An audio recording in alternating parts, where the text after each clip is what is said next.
Good afternoon, everyone. Thank you all so much for being here. Today, we're going to do things a little bit differently. We have the pleasure of not only speaking with our lovely, lovely Stephen William Hanna, but also we've had the pleasure of having Chris Marchese join us. And we'll get all into everything soon. But today, we're really here to talk about Stephen William Hanna's Icebreaker that we were lucky enough to include in our January box. So without further ado, Steve, please tell us about it. Yeah, so I'm Steve, also Stephen William Hanna, the author of Icebreaker. Also Stephen William Hanna, who curates books for your paper quest. So Icebreaker was an interesting inclusion, given that it's me that finds the books. But Icebreaker was the book that Ryan read that pretty much led to us working together on your paper quest in the first place, wasn't it? It was, well, we had been talking for a while, and I did make the mistake of just having never actually read your book before. It wasn't until we actually met in person where you handed me a copy. I was like, hey, you should read this. And I'm so grateful that you did, because I ended up tearing through not just Icebreaker, but the whole series. And I think when I really sat down and got through it, it was probably a week of total reading time. It was such a gripping story and such a, sorry, I'm a little sick, and such a just, you do a great job of leaving stories off on cliffhangers. You do a phenomenal job of leaving stories off on cliffhangers, because I just couldn't put them down. And not just stories, but also chapters. And you've created such a brilliant world and such brilliant characters. Like, it's been over a year since I've read this, so I apologize. But you have Bear, Glass, Bee, Dusty, and I think Dusty's probably one of my all-time favorite characters. I absolutely loved that. And yeah, I'm grateful that you handed me the copy. I still have the original copy, and it makes my day. It's all worn out, and it pages are crinkled, and it's a good memory I have with it. Excellent, man.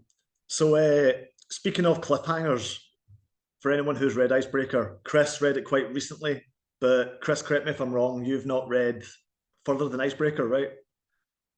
So you I'm got the waiting. I've cliffhanger. got some. I do. But it was also like it was a cliffhanger, but it was also a satisfying ending for a book, which I think is such a skill to have. To be able to be like, Oh, I'm thanks, man. satisfied with that ending, but I still want to go ahead and like pick up the next one. Yeah, I get you. Yeah, I really hate cliffhangers myself. I could have included one without giving some satisfaction to like what had happened so far, concluding some of it at least. No, I completely agree, because I think when it comes down to ending a story, especially in a series, on one hand, you want to leave the reader with enough to want to carry on, but at the same time, you don't want to leave them completely, like you have to answer some of the questions. You can't leave them with grasping at straws, because I've definitely read a few where intro to series and so great throughout, but then none of the questions get answered, and it's like, at that point you're 300 pages in, you're committed, but you're a little bit underwhelmed. So I think you did a great job of finding that balance. Especially in a book that's all about trying to find answers to things that don't necessarily have solutions or answers to them. You know, it's all about lack of closure with things. But that doesn't mean that the story itself has to have a lack of closure, if that makes sense. Yeah, no, I agree. It's like I said, it's a fine line, and I think you did a really, really good job with it. Because if I remember, I have the book here, so I'm gonna double check. But I'm pretty sure you end it with "Speak to Messenger," and that was just Yep, got to talk to Messenger. talk to Messenger. And yeah, like that was, I was grateful that you had the whole series written, because if you left me on that and then I had to wait a year or two for the next book to come out, I would have been very bummed. But what was it like writing a whole like releasing a trilogy at once rather than one at a time? Like, how was the feedback and all of that, and just the experience? Yeah, I didn't know that was unusual until I talked to a lot of people on Twitter and stuff, really until I started making friends on Twitter, and then I found out that no, people usually write one book at a time. And releasing it all at once also meant that I missed out on learning a lot of things about how to release a sequel, you know, how to do the build up and everything. So it's a mixed bag. I think there's probably downsides to it, but the positive was that the trilogy reads through very smoothly. I didn't have to go back and, well, I could go back before I released it and change things in Icebreaker so that it made more sense in the last book. I could change things in the middle so that it conjoined everything properly, build up and foreshadow things, and then pay them off properly. So it made that part of it much easier. So it was better. It was easier to write a better trilogy because I released them all at once. But I don't think I would write the full. I don't think I would write a full trilogy again unless I was going to stagger the releases anyway. Maybe like space them 6 months out or something, but write them all at once. But no matter what happens, every time you come to write a sequel, you end up changing something major or making some big change that you really should have done in the first book, and then things end up feeling rushed and stuff. So at least I avoided that, I guess. I'm just personally curious. When you were writing this, was it one like big 1,000-page manuscript, or did you, when you were writing it, wrote it into 3 books? No, I wrote it in 3 books. Yeah, split it up when I was writing it, just to kind of help separate them. I was going to ask the same question, Ryan. Was it just the writing process where you just like finished writing the draft of the first book and was like, great, now I'm going to jump in and write the draft of the second book? Would you go back and polish as you were going through, or was it just like one big drafting process? Yeah, no, I wrote the first one, then polished it. I polished Icebreaker a lot because that was the one that I wanted people to read that and then want to go into the second and third one. So I knew I had to get that right. And then the 100th question changed a lot from what it originally. I mean, the whole series changed a lot from what it started out as. So yeah, the first trilogy draft was like Icebreaker was pretty much as it is, and then things were added to it as the second and third books changed while I wrote them. As I was writing, I realized that there was other things that needed to be established and made. So Icebreaker got a lot of attention close to the end of the drafting process, I guess. So yeah, almost like a big loop right around. So that 1, 2, 3, and then back to 1, and then kind of just did the whole thing again and added lots of stuff in now that I knew where it was all going. Well, I was gonna say, like, you're currently in the middle of writing a new series. I know we want to talk more about Icebreaker, but writing your new series, you're obviously taking almost the opposite approach with it, because you're writing one book at a time. Each book, from what you've told me, reads as a standalone. I unfortunately haven't read them yet, and I apologize. But how, I mean, it's a loaded question, but do you prefer one version, like one way or another? My favorite way to write is always whatever I'm doing right now. So yeah, the Blind Age series that I'm writing just now is fantasy, but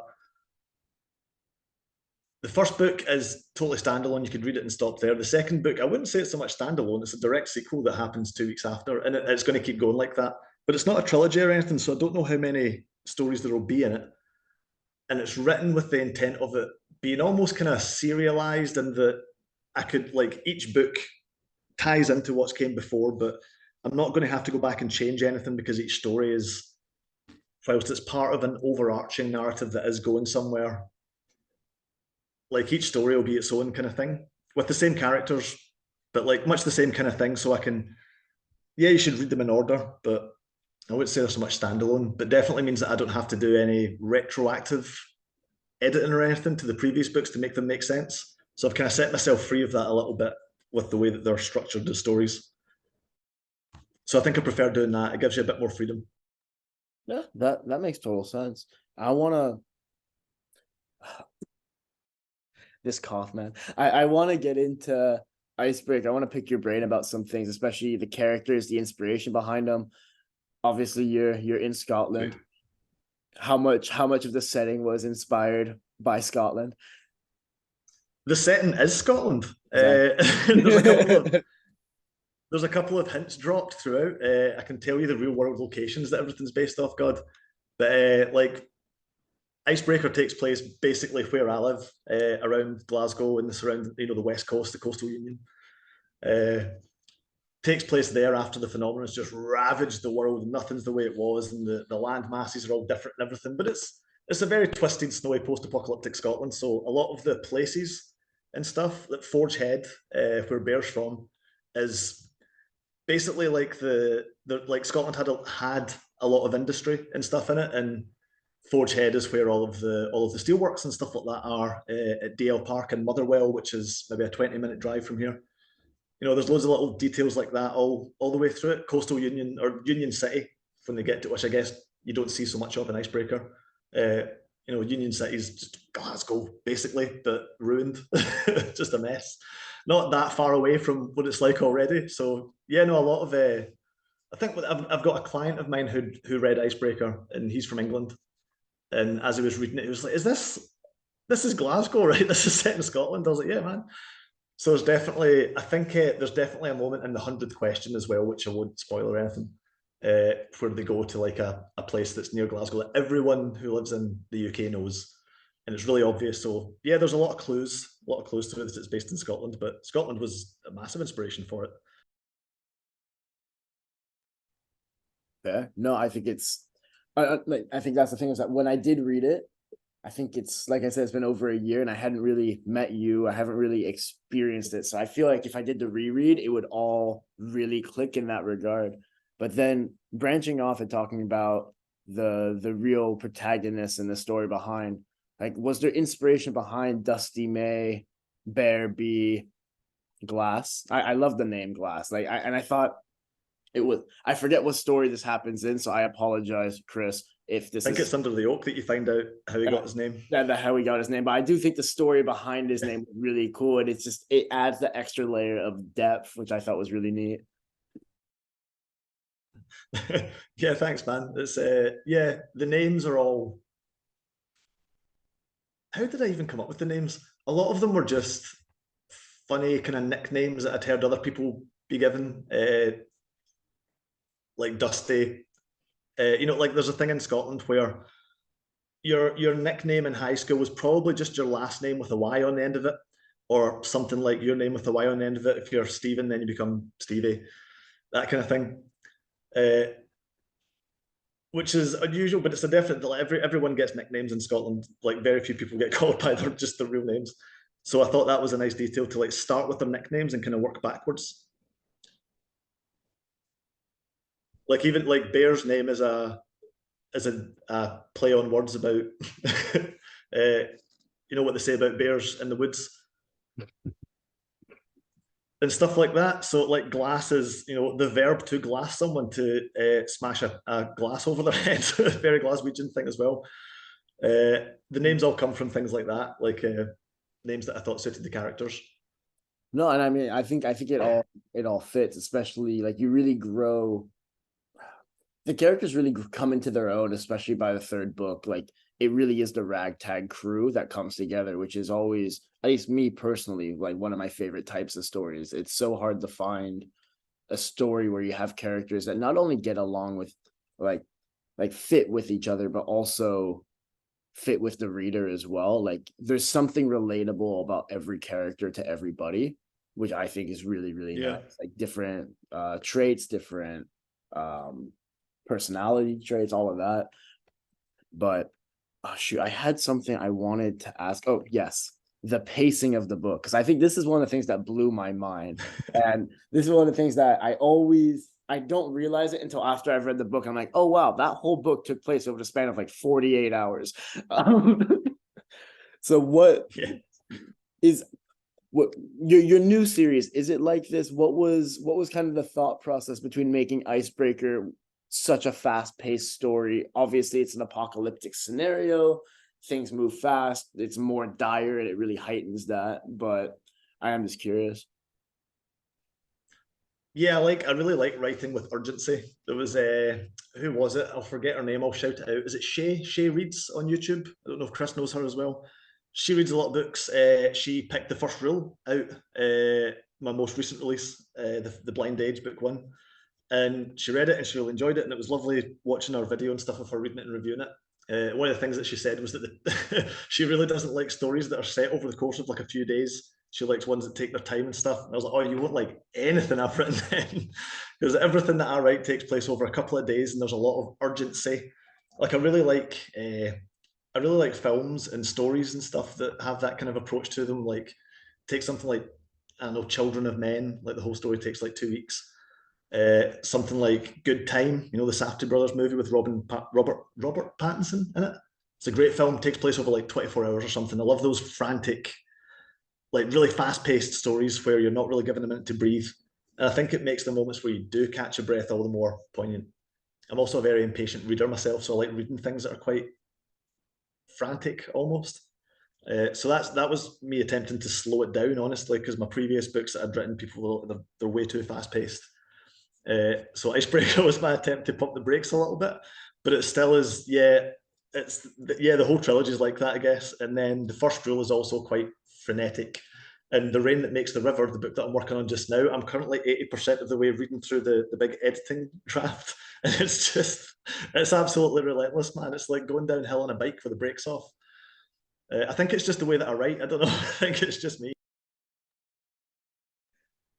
How did you find building tension? Because something that Icebreaker did it like exceptionally well was have me on the edge of my seat and being like, I don't know what the hell is about to happen to these people.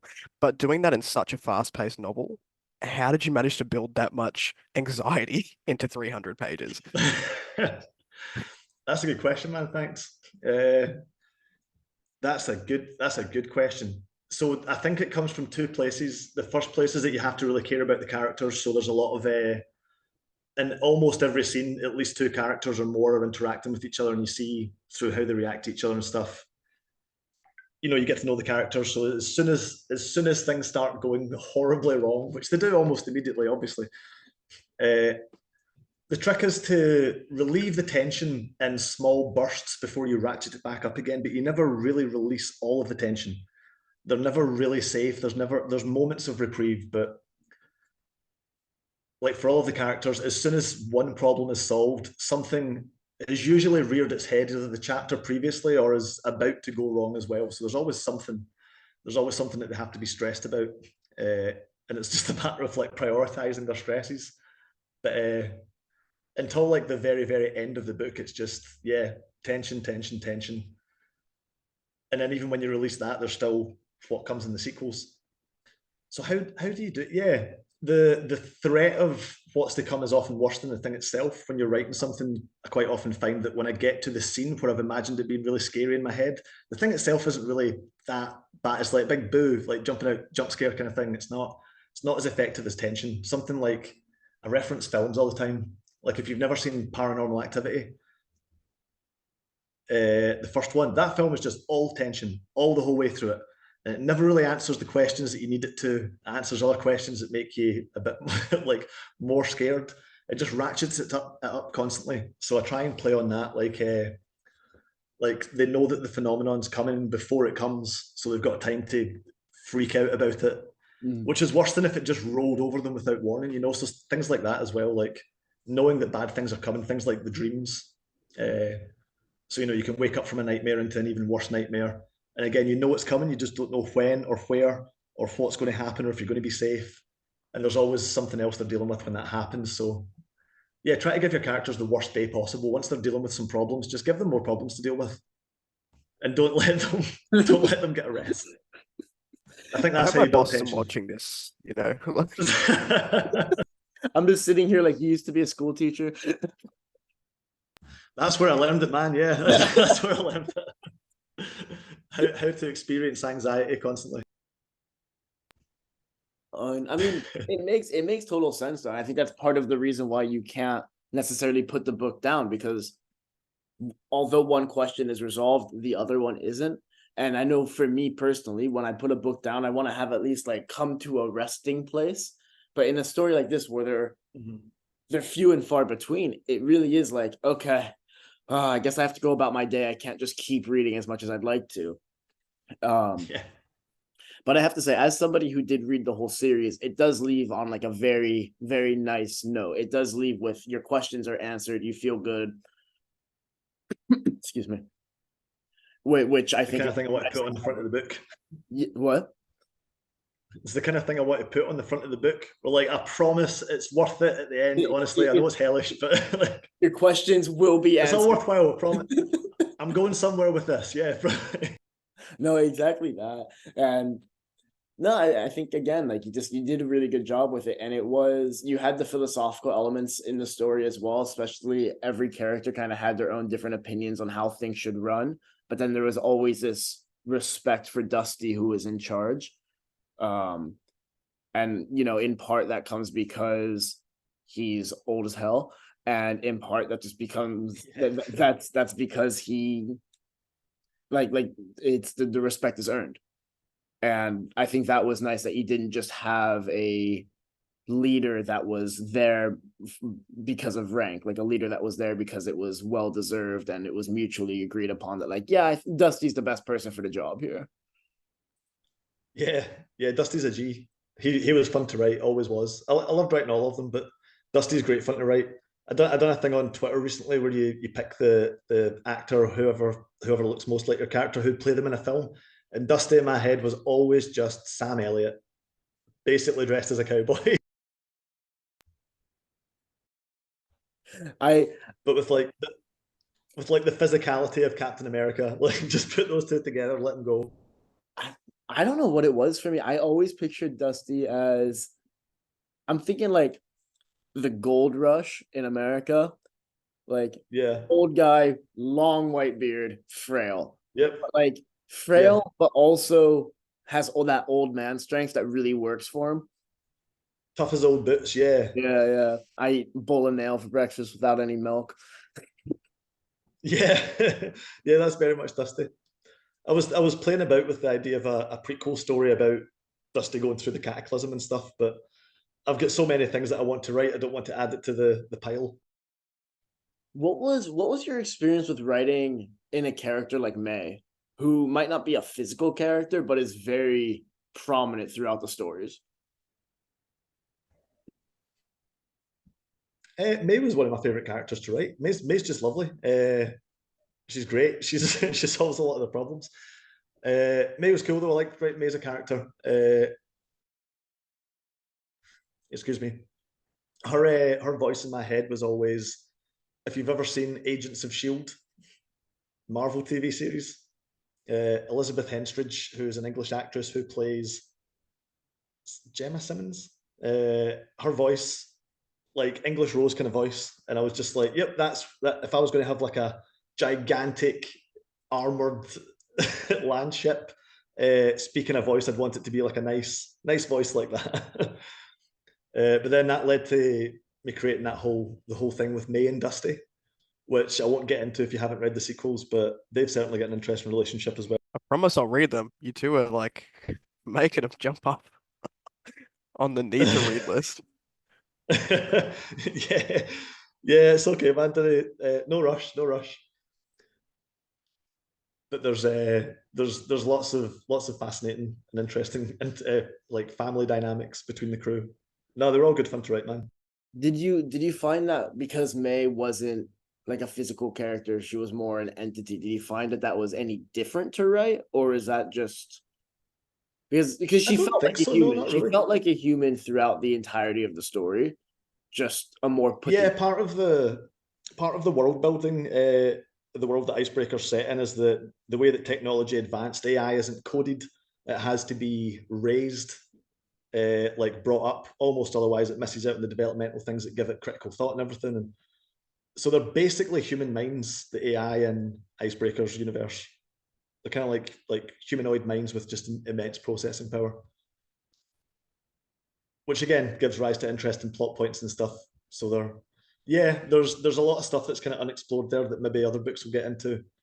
Like AI has an interesting history in the Coastal Union, especially with what happens in the second book. But again, no spoilers. No, it was cool because it was always like, I think May is what made the ship feel like home more than anything. Yeah, But it was also, I yeah, remember on, so I was gonna say, I remember on Twitter before you released your new series, you had your cover photo was the photo of the icebreaker, or an oh yeah, artist rendition not of really it. because that's copyright. But Oh, yeah. is that copyright? Okay, well, we'll keep down the deal. That's not a picture of the icebreaker. That's I found that on a Reddit thread about Dungeons and Dragons games where someone was talking about a futuristic game that they ran, where this was the inspiration for the whole series.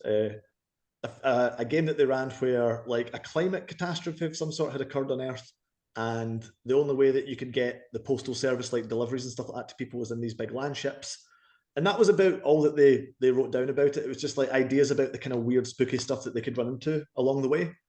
And I took that and ran with it, and so that picture was included in that thread.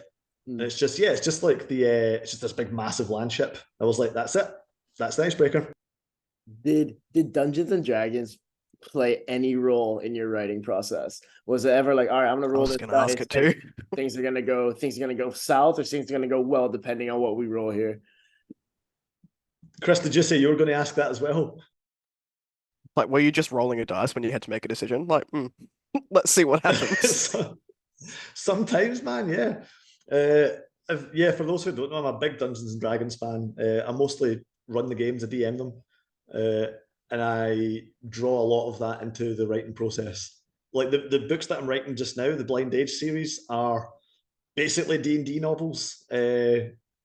There's a lot of the same things, not same things, but you know what I mean. There's a lot of the same mechanics and stuff. You can tell if you read it, if you play D&D, you're like, oh, this is, I get this. That like she's a priestess, like she's a cleric, third level, whatever. She can do this and that. It'll make sense if you play D&D, but more so in those books in the Blind Age series, when it comes to combat, like violence or threatening encounters, which there's a lot of. I'll use dice to resolve it as if it was a game of D&D and basically use that as a kind of structure for how the scene goes, which leads to me writing things that I wouldn't normally write, which is good. I tend to fall into the same patterns as I think maybe a lot of writers do. So yeah, for Icebreaker as well, I tried to kind of play out the combat whenever it occurred so that I could see, mostly so that I could keep track of where everybody was. There's gunfights with numerous people, like ambushes in forests and stuff, and it can be hard to visualize that, and it can be really hard to communicate that to a reader clearly. So having it really clear on like a board in front of me made it much easier. Keep track of where everyone is and stuff. And That's rolling dice helps sometimes as well. If the dice tell me to kill a character, I'm much more likely to do it. That's oh god. I honestly hate how much I love that. And I think it adds to everything. It's cool to see people's behind the scenes. Like I believe it was Jennings Zabriskie, an author we featured earlier on when he wrote Troop of Shadows, how that story started as just a cover and a title. Then he had to piece the story together behind it. And it's cool to see all these little intricacies that take place throughout the writing process. But I'm looking, we have 7 minutes left, which is plenty of time, but I feel like I've been a bad kind of host in this situation because Kris, we never got a chance to properly introduce you at the beginning. So can you please tell us a bit about yourself, what you're up to, your situation in the indie community? Just happy to be here. But hi, I'm Kris. I go under a fictional escapist, which if I was any good at marketing, I would have put on the name, but I didn't. I put my actual name on here, but you can find me over on BookTube. I mainly focus on self-pub, indie slash small press, science fiction, fantasy, and horror. And I just do reviews and talk about books all the time because it's all I do.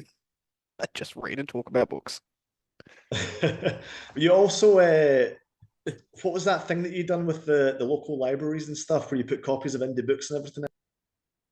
I opened up so I was getting pinged about an Amazon wish list and people wanted to send me books, and I sort of went, you know what?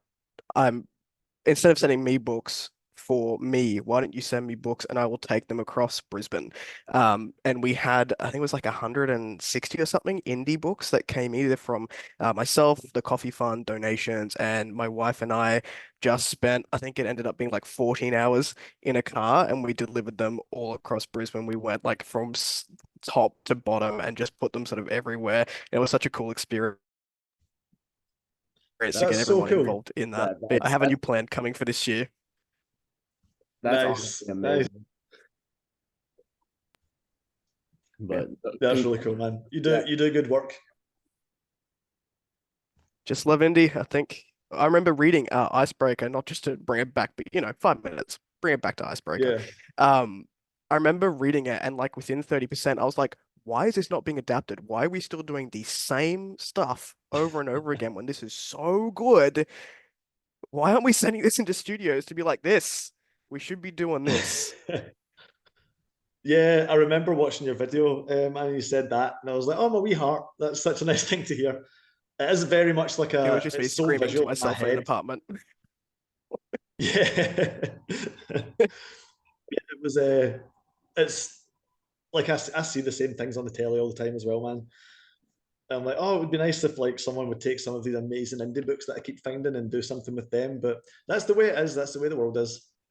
I'm kind of slightly grateful. Like if no one ever wants to make my books into a television series or a film, then I never have to endure the pain of someone like grossly miscasting someone, or just being like, you know what, we're just going to make the whole story much nicer. We're going to take the phenomenon out of it. It's just going to be about people delivering the post. It's about post-apocalyptic mail service. Yeah, putting the post back in post-apocalypse. Oh man. We'll make everyone dogs or something. Yeah, it could go horribly wrong. So maybe I never have to know that pain. Yeah, That is legitimately one of my nightmares. I work in freight, and like if the world ended, I still have to work. You probably have to work more, man. Yeah, how are those zombie survival kits going to arrive? Like, yeah. no, it's a great question though. And like, obviously, there's way too many like business side aspects behind it, but it would be cool if people started taking more and like adapting more of the indie stories, because these are the ones that are actually unique and different. But yeah, it's kind of like what we're doing with YPQ. It's getting people to realize that indie stories are actually well worth reading, and it's what you're doing as well. It's cool to see this community start to really flourish and grow, because it feels like I feel like indie's been around for a bit, but I feel like the past couple of years it's really picked up, and it's just a matter of time. Like you start seeing all this drama on Twitter about, oh, this traditional published author got mad and said all like started slamming against indie, and I think it's just a matter of time before it really all comes together in the right way. But yeah, I think Icebreaker and the whole Interloper series would make a really, really cool TV show. Because I mean, they have what's it called, Snowpiercer, which it had elements of that which I quite enjoyed. But yeah, it's kind of Snowpiercer meets like Das Boot. You know, like a bunch of guys trapped in a submarine having the worst time imaginable. But and the submarine's got a cool lady's voice. Like, so there is 2 minutes left, and I feel like we're doing pretty good on time, because typically it comes down to like 30 seconds. It's like, tell us everything about yourself. So with the next minute 45 seconds, Steve, if people would like to find you, if people want to know what you're working on, if people want to have a conversation with you, what's the best way to get a hold of you? There's basically one social media platform that I use, and it's Twitter, or X, whatever we call it now. I do often feel like I am playing the violin as the Titanic sinks, but it's the one social media site that I've been able to use with any kind of degree of success, and I quite enjoy it. I like the people that I've met on it, so I'm wary to go elsewhere. So you can always just find me on Twitter, DM me out the blue if you want. I don't mind. I'm always happy to talk to people, unless you're trying to sell cryptocurrencies or something. Yeah, feel free to reach out to me. I'm always happy to talk about books and stuff. If you go into my Twitter, it's at SW Hannah Author. If you just search Stephen William Hannah on Twitter, you should find me. And we've got less than a minute left. So yeah, that's basically the only place that I do anything. I'm on Instagram, but I don't post on it really. That's fair. And I'll make sure to put both of your Twitters and stuff in the description so people can get both of you. And I know you have your new series coming out. You're 80% through the first edit. Yep. Give us a release date, Steve. Tell us what days. March at the latest. March the latest. Okay. March 1st. March the latest. Steve's new book. Yeah, The Rain That Makes the River. Locked in. Sequel to the ready to go. Yeah, I'm locking it in now. Well, thanks very much for joining us, Kris, and thanks guys for having me. Yeah, thanks for having me. And thank you everybody for watching. But take care, guys. Have a lovely rest of the week, and I really appreciate you guys being here.